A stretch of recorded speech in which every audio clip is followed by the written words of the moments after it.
Hello दोस्तों, स्वागत है आपका स्टडी नॉन स्टॉप में। दोस्तों, इस वीडियो में हम डिस्कस करेंगे 20 अप्रैल के सभी इंपॉर्टेंट करंट अफेयर्स और इस वीडियो के लास्ट में मैं आपसे 2 क्वेश्चंस भी पूछूंगा जिसका आंसर आपको कमेंट बॉक्स में बताना रहेगा और आप इस वीडियो की पीडीएफ इस वीडियो के डिस्क्रिप्शन से डाउनलोड कर सकते हैं। तो चलिए शुरू करते हैं। पहला प्रश्न है, हाल ही में श्रीलंका ने कौन सा अपना पहला उपग्रह लॉन्च किया है?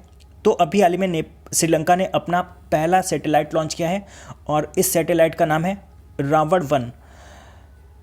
और ये सैटेलाइट करेगा क्या? तो ये श्रीलंका और श्रीलंका के जो पड़ोसी देश हैं उनकी फ़ोटो कैप्चर करेगा। और श्रीलंका ने इस उपग्रह को अमेरिका के वर्जीनिया से लॉन्च किया है। और मैंने आपको कल बताया था, अभी हाल ही में नेपाल ने भी अपना पहला उपग्रह लॉन्च किया है और उस उपग्रह का नाम क्या है? नेपाली सैट-1। और नेपाल ने भी अमेरिका के वर्जीनिया से लॉन्च किया था उस उपग्रह को। तो याद रखिए, श्रीलंका और नेपाल इन दोनों ने ही अभी हाल ही में अपना पहला उपग्रह अमेरिका के वर्जीनिया से लॉन्च किया है। और श्रीलंका के उपग्रह का नाम है रावण-1 और नेपाल के उपग्रह का नाम है नेपाली सैट-1। और यहाँ पर बात है श्रीलंका की, तो श्रीलंका की राजधानी है श्री जयवर्धनेपुरा कोट्टे। श्रीलंका की करेंसी है रुपया।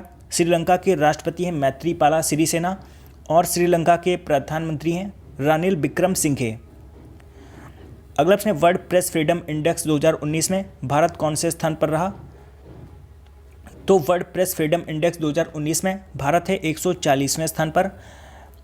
पेरिस में रिपोर्टर्स विदाउट बॉर्डर्स नामक एक संगठन है और उसी संगठन ने अभी हाल में वर्ल्ड प्रेस फ्रीडम इंडेक्स 2019 जारी किया है और इसमें भारत 180 देशों में से 140वें स्थान पर है।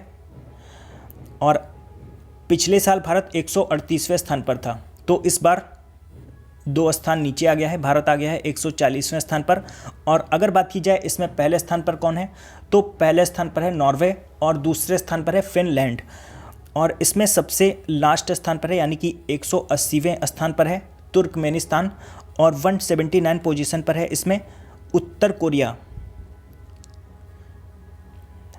और अभी कुछ दिन पहले आई थी वर्ल्ड हैप्पीनेस इंडेक्स 2019 की रिपोर्ट और उसमें भी भारत 140वें स्थान पर था।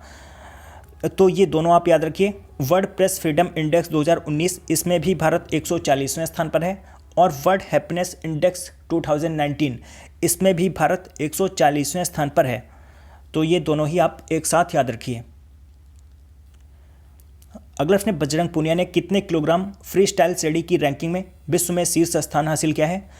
तो इसका सही आंसर है ऑप्शन है 65 किलोग्राम सीढ़ी में। ये जो आपको इमेज में दिखाई दे रहे हैं ये हैं बजरंग पूनिया। और बजरंग पूनिया ये कहाँ के हैं? तो ये हरियाणा के हैं। तो अभी हाल ही में बजरंग पूनिया ने 65 किलोग्राम फ्री स्टाइल सीढ़ी की रैंकिंग में विश्व में शीर्ष स्थान हासिल किया है। अगला प्रश्न, कहाँ पर भारतीय शांति रक्षकों को संयुक्त राष्ट्र पदक से सम्मानित किया गया? तो इसका सही आंसर है ऑप्शन बी, दक्षिण सूडान। अभी हाल ही में दक्षिण सूडान के संयुक्त राष्ट्र मिशन में सेवा दे रहे कुल 150 भारतीय शांति रक्षकों को उनके बलिदान और समर्पण के लिए पदक देकर सम्मानित किया गया है। और यहाँ पर बात हुई है दक्षिण सूडान की, तो दक्षिण सूडान ये मैप में है दक्षिण सूडान। और दक्षिण सूडान ये देश 2011 में बना था, सूडान से अलग होकर 2011 में बना था दक्षिण सूडान। और दक्षिण सूडान की राजधानी है जूबा दक्षिण सूडान की राजधानी है। और दक्षिण सूडान की करेंसी है पाउंड और दक्षिण सूडान के राष्ट्रपति हैं सल्वा किर मैरदित।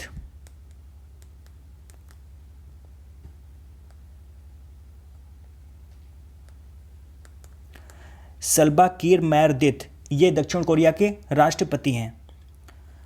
अगला प्रश्न, किस देश के प्रधानमंत्री सोमोल्यो बाओबे माइगा ने इस्तीफा दे दिया है? तो सोमोल्यो बाओबे माइगा ये अभी तक माली के प्रधानमंत्री थे, तो अभी हाल में इन्होंने इस्तीफा दे दिया है। माली में बढ़ती हिंसा को रोकने में ये नाकाम रहे, इसलिए इनकी काफ़ी आलोचना हो रही थी, तो इसलिए इनको दबाव में आकर इस्तीफा देना पड़ा। तो सोमोल्यो बाओबे माइगा ये अभी तक माली के प्रधानमंत्री थे, तो अब इन्होंने इस्तीफा दे दिया है। और ये माली के प्रधानमंत्री थे, तो ये है मैप में माली की राजधानी है बमाको माली की राजधानी है और माली की करेंसी है फ्रैंक। अगला प्रश्न, ड्यूश बैंक ने ड्यूश बैंक भारत का सीईओ किसे नियुक्त किया है? तो ड्यूश बैंक भारत का सीईओ नियुक्त किया है कौशिक सपारिया को। इससे पहले ड्यूश बैंक भारत के सीईओ थे रवनीत गिल, लेकिन रवनीत गिल अब ये यस बैंक के सीईओ बन गए हैं। तो ड्यूश बैंक भारत के नए सीईओ बन गए हैं कौशिक सपारिया। और यहाँ पर बात है ड्यूश बैंक की, तो ड्यूश बैंक का मुख्यालय कहाँ पर है? तो ड्यूश बैंक का मुख्यालय है फ्रैंकफर्ट जर्मनी में। फ्रैंकफर्ट जर्मनी में ड्यूश बैंक का मुख्यालय है। अगला प्रश्न है, Hindustan oil exploration company limited के अध्यक्ष के रूप में किसे नियुक्त किया गया है? तो Hindustan oil exploration company limited के नए अध्यक्ष बन गए हैं विवेक रॉय। अगला प्रश्न, संविधान काव्य पुस्तक के लिए पंडित गोविंद बल्लभ पंत पुरस्कार से किसे सम्मानित किया गया?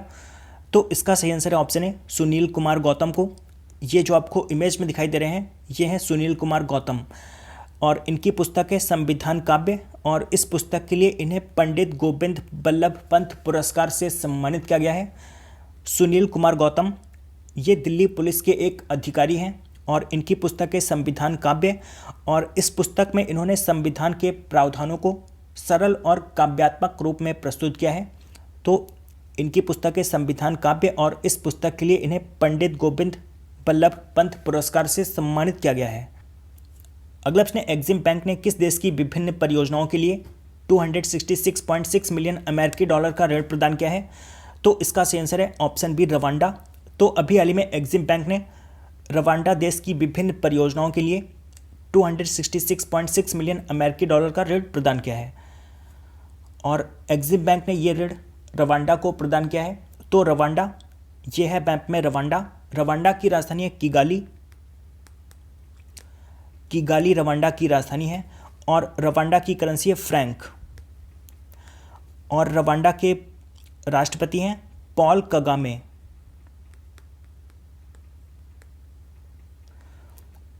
कगामे रवांडा के प्रधानमंत्री हैं, और एग्जिम बैंक का मुख्यालय है मुंबई में। अगला प्रश्न, हाल ही में किस देश में लगभग 1 दर्जन डायनासोरों के 220 मिलियन वर्ष पुराने जीवाश्म अवशेष युक्त एक साइट की खोज की गई है? तो इसका सही आंसर है ऑप्शन सी अर्जेंटीना में। तो अभी हाल ही में पश्चिमी अर्जेंटीना में लगभग 10 अलग अलग डायनासोरों के 220 मिलियन साल पुराने जीवाश्म अवशेषों वाले एक स्थान की खोज की गई है। और यहाँ पर बात हुई है अर्जेंटीना की, तो अर्जेंटीना की राजधानी है ब्यूनस आयर्स, अर्जेंटीना की करेंसी है पेसो, और अर्जेंटीना के राष्ट्रपति हैं मॉरिसियो मैक्री।